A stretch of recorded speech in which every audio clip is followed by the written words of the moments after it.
Earthquake drill sa isinagawa ng mga otoridad sa San Manuel Tarlac naman sa Legazpi Elementary School.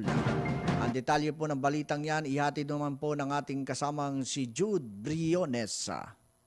Balita at impormasyon mula sa lalawigan sa Lalawigan Report sa Target On Air. Jude?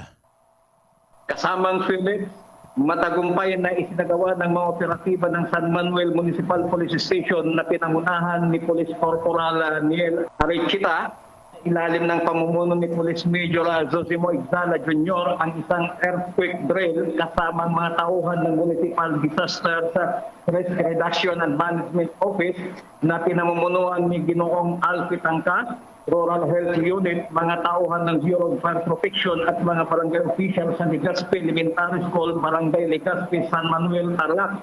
Ang isinagawang earthquake drill ay bilang pakikisa sa second quarter ng nationwide simultaneous earthquake drill. Nagpapasalamat ang mga guro ng Legazpi Elementary School sa mga otoridad dahil sa naturang paralan na isagawa ang earthquake drill na kung saan ay napakalaking tulong umano ito sa mga batang mag-aaral na natutunan ang mga basic na gagawin kapag mayroong mga biglaang paglindol. Layunin ng naturang aktibidad ay upang magsanay, maghanda at maiwasan ang pinsala sa oras ng tunay na lindol at layuning maprotektahan ang buhay at itaguyod ang kahandaan ng komunidad sa paaralan. Mula dito sa bayan ng San Manuel Tarlac, Jude Briones nagulat para sa Target On Air sa DZME 1530 ang Radyo TV.